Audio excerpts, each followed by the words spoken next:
اعوذ باللہ من الشیطان الرجیم بسم اللہ الرحمن الرحیم۔ السلام علیکم پیارے بھائیوں، آج کل سوشل میڈیا پر انجینئر محمد علی مرزا صاحب کے حوالے سے کافی تنقید کی جا رہی ہے، کیونکہ وہ اکثر اوقات اپنی ویڈیوز میں کسی بھی مفتی کے ساتھ بیٹھ کر مناظرہ کرنے سے انکاری نظر آتے ہیں۔ اصل میں انجینئر محمد علی مرزا صاحب کا یہ کہنا ہے کہ مناظرے سے کسی بھی معاملے کا کوئی بھی حل نہیں نکلتا، بلکہ اس سے فرقہ واریت کو ہوا ملتی ہے اور معاشرے میں انتشار پیدا ہوتا ہے، اور میں بذات خود علی بھائی کی اس بات سے ایگری کرتا ہوں۔ اس کے علاوہ مزید انجینئر محمد علی مرزا صاحب کا یہ کہنا ہے کہ وہ اپنا موقف ویڈیو کی فارم میں عوام کے سامنے رکھ دیتے ہیں۔ اب عوام پہ یہ منحصر ہے کہ وہ سن کر چاہے انجینئر صاحب کی بات کو مانے یا نہ مانے۔ آج کی ویڈیو کا جو ٹائٹل ہے وہ ہے کہ علی بھائی کا یعنی انجینئر محمد علی مرزا صاحب کا ایک دعوت اسلامی کے بھائی کے ساتھ مناظرہ۔ تو چلیں چل کر ویڈیو دیکھتے ہیں، اور ویڈیو کے بعد انشاءاللہ اس پہ تھوڑی بہت گفتگو کریں گے۔ ہمارے ساتھ رہیے گا۔ ہمارے آفس میں ایک کولیگ تھے، ہم دوسرے کسی آفس میں گئے تو ہم دونوں، تو وہاں پہ ایک دعوت اسلامی کے بھائی تھے، وہاں پہ امامت کرواتے تھے۔ تو انہوں نے دیکھا ہمیں جب سنت کے مطابق رفع الیدین سے نماز پڑھتے ہوئے، تو انہوں نے کہا یہ نجدی کی طرح ہیں، یہ کون سے نجدی ہیں جو ہمارے پیچھے نماز پڑھتے ہیں؟ حالانکہ اہل حدیث کے نزدیک تو بریلویوں کے پیچھے نماز نہیں ہوتی، بریلویوں کے نزدیک ان کے پیچھے نماز نہیں ہوتی۔ تو اسی وجہ سے ان کے دل میں ہمارے لیے نرم گوشہ پیدا ہوا۔ کرتے کرتے انہوں نے ہمیں اپنے گھر دعوت پہ بلا لیا، اور ہم نے موقع غنیمت جانا، ان دنوں ہمیں شوق تھا کہ چلیں لوگوں سے بات کریں۔ تو گئے تو اسی نیت سے کہ ان کو توحید کی بات کریں گے۔ اس نے آگے سے جال حق نکال لی مفتی احمد یار خان نعیمی صاحب کی، جو ہم نے 1994 میں پڑھی ہوئی تھی۔ اس جال حق میں جتنے شیطانی وسوسے ہیں نا توحید کے خلاف، ان سب کا جواب اس پمفلٹ دعا صرف اللہ ہی سے میں موجود ہے۔ ماشاءاللہ۔ اچھا، وہ جناب گفتگو ہوتے ہوتے کہتا جی قرآن سے کوئی ایسی آیت بتائیں جس میں اللہ تعالیٰ نے نبیوں سے مانگنے کو منع کیا ہو۔ میں نے کہا جی موجود ہے۔ کہتے جی کدھر؟ میں نے کہا سورۃ المائدہ کی آیت نمبر 75،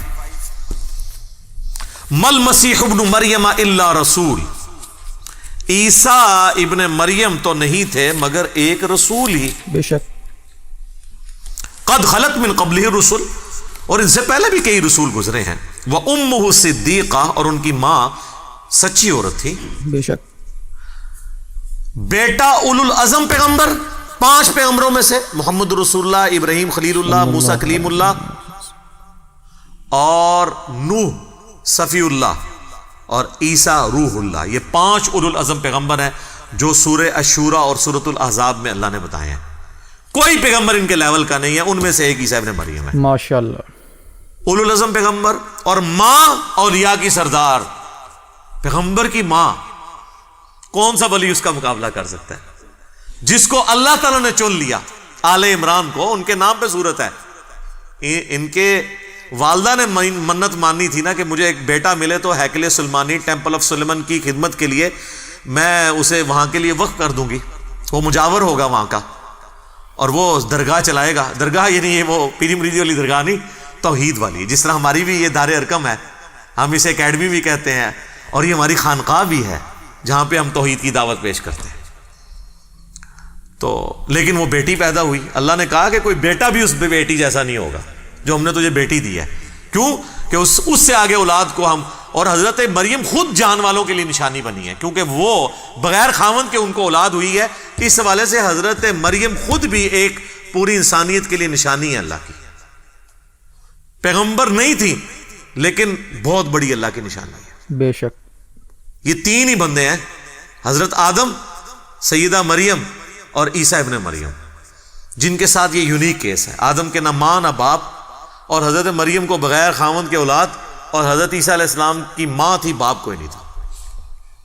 اس حوالے سے ان تینوں کی کوئی اور آپ مثال نہیں پیش کر سکتے۔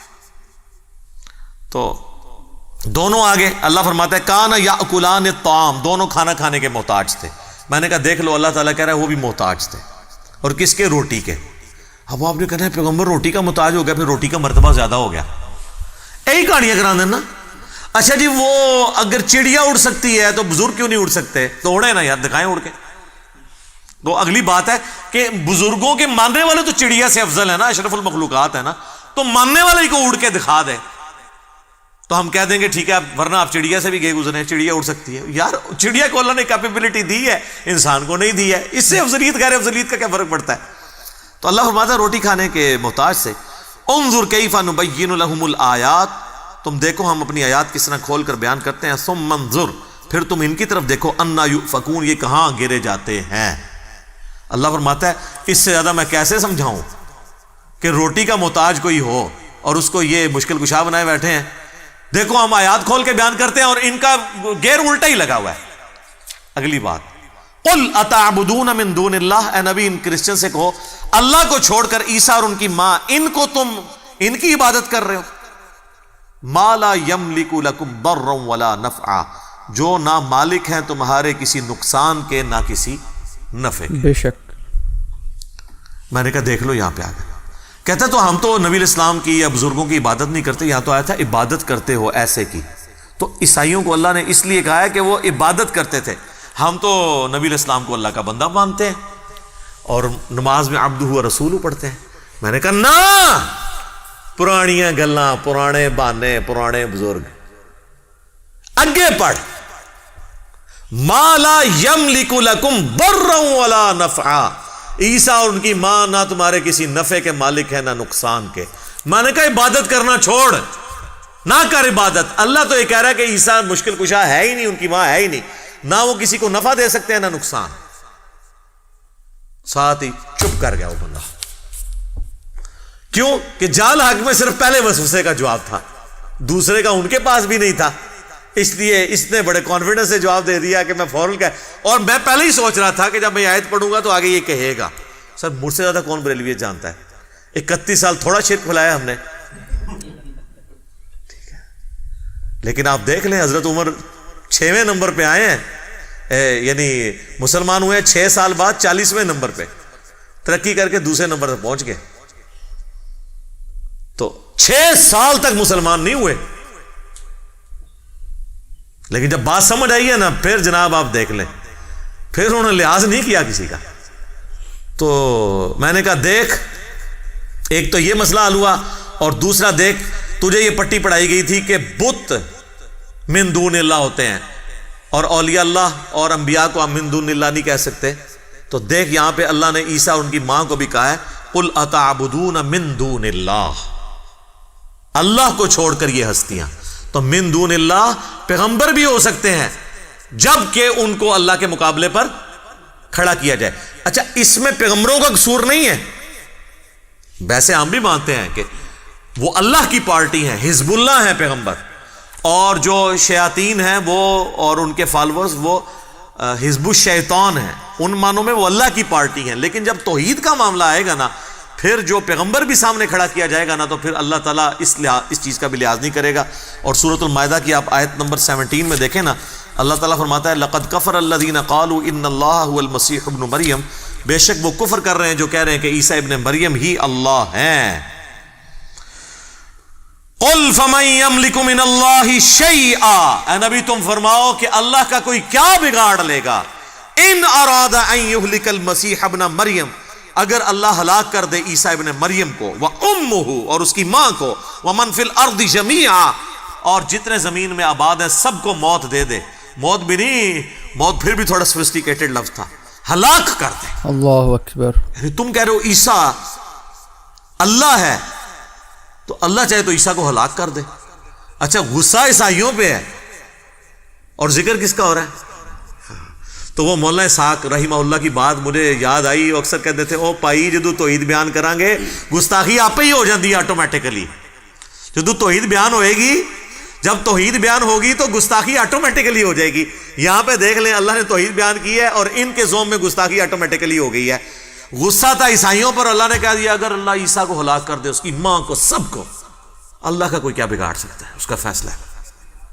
غصہ عیسائیوں پہ, لیکن ظاہر ہے جب پیغمبروں کو اللہ کے مقابلے پہ کھڑا کیا جائے گا پھر اور کوئی ذریعہ نہیں ہے سمجھانے کا. ان سے ہوتا تو یہ کہتے یار یہ کس طریقے سے گفتگو ہو رہی ہے. وَلِلَّهِ مُلْكُ السَّمَاوَاتِ وَالْأَرْضِ اور اللہ ہی کے لیے ہے بادشاہت آسمانوں کی اور زمین کی, وَمَا بَيْنَهُمَا اور جو کچھ ان کے درمیان ہے, يَخْلُقُ مَا يَشَاءُ وہ جو چاہتا ہے پیدا کرتا ہے. ہائے ہائے, اللہ نے کہا وہ جو مرضی پیدا کرے، عیسیٰ بھی ایک اس کا بندہ ہے، اس نے پیدا کر دیا، اربوں مخلوقات اس نے پیدا کی ہیں، اس میں سے ایک عیسیٰ بھی ہے، جو چاہتا ہے پیدا کرتا ہے۔ واللہ علی کل شیء قدیر، اللہ تعالیٰ ہر چیز کے اوپر قادر۔ جی تو پیارے بھائیوں، دیکھیے آپ نے ویڈیو۔ پیارے بھائیوں، اللہ تعالیٰ قرآن پاک میں ارشاد فرماتا ہے کہ بروز قیامت اگر اللہ چاہے تو ہر انسان کے ہر گناہ معاف فرما سکتا ہے، یعنی کسی انسان کا کتنا ہی بڑا گناہ کیوں نہ ہو وہ اللہ تعالیٰ وہ معاف فرما دے گا، لیکن شرک کے سوا، یعنی شرک ایک ایسا گناہ ہے جس کے بارے میں اللہ تعالیٰ نے ارشاد فرمایا ہے کہ قیامت والے دن اللہ تعالیٰ یہ گناہ کبھی بھی معاف نہیں فرمائے گا۔ وہ علی بھائی بھی اکثر اپنی ویڈیوز میں کہا کرتے ہیں نا کہ شرک is the most sensitive issue in the sight of Allah, یعنی یہ جو شرک ہے یہ اللہ کے ہاں بڑا ہی حساس معاملہ ہے، ہمیں ہر حال میں صرف اللہ تعالیٰ ہی کو پکارنا چاہیے۔ آج کل ہمارے ہاں کیا ہوتا ہے کہ اگر کوئی نیک شخص فوت ہو جاتا ہے نا تو لوگ کیا کرتے ہیں، اس کی قبر کو مزار بنا لیتے ہیں اور پھر اسی مزار سے مدد مانگنا شروع کر دیتے ہیں۔ ارے میرے پیارے بھائیوں، جو شخص اپنی موت تو کیا اپنی بیماری پر قابو رکھنے سے قاصر ہے، آپ اس کے مرنے کے بعد اسی سے مدد مانگنا شروع کر دیتے ہیں، حالانکہ وہ اپنی برزخی زندگی میں جا چکا ہے۔ الغرض بات کرنے کا مقصد یہ ہے کہ ہمیں جہاں تک ہو سکے ہمیں شرک جیسے کبیرہ گناہ سے بچنا چاہیے۔ اللہ تعالیٰ سے دعا ہے کہ اللہ تبارک و تعالیٰ ہمیں ان باتوں کو سمجھ کر ان پر عمل کرنے کی بھی توفیق عطا فرمائے، آمین ثم آمین۔ تو دوستو، ویڈیو کے بارے میں اپنی رائے کا اظہار کمنٹ باکس میں لازمی کیجیے گا۔ میں ملوں گا انشاءاللہ آپ سے ایک نئی ویڈیو میں، تب تک کے لیے اللہ حافظ۔